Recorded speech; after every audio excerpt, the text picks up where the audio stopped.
Banks will soon be forced to be more upfront with customers, while regional banks could be given extra powers to help them compete with the majors. It's part of a range of measures announced by the government to ensure better transparency between companies and customers. It's the time-consuming chore, often filled with confusing jargon and volumes of paperwork. Labor has announced a raft of new changes to ensure Australians start getting a fair go at the bank. This is all about better information, better disclosure, and making it easier for people to find better accounts and better mortgages. It's all about making it easier for Australians to find and follow better deals. Under the new proposal, companies will be required to notify their customers of when their interest rate changes on either transaction or saving accounts. Banks will also be compelled to offer simpler mortgage paperwork and upfront details about deposit products. I think there's a broad acknowledgement and acceptance following the great work of the ACCC and the Parliamentary Committee that we can do better here, and we will.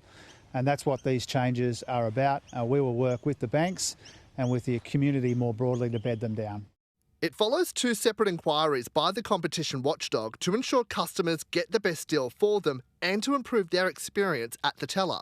I think we've struck the right balance here. Obviously, we took into consideration all of the ACCC recommendations and we prioritised the ones that we thought were the most important, and you're seeing that in this package today.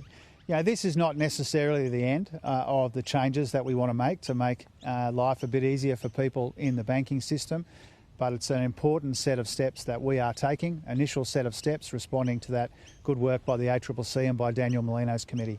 New data from the Australian National University shows households with a mortgage suffered a 26% increase in living costs since the pandemic. That's compared with 18% for renters. And obviously there is work that can be done here by the banks, particularly on deposits. Australians have already been switching quite heavily in terms of their mortgage rates. So I think this will help. But by the same token, we don't want to kid ourselves. This is not a fundamental solution to the cost of living crisis in Australia. It's unclear when the proposed reforms will be implemented. The Treasurer insists the finer details are still being looked into. Brandon Atkins, Sky News.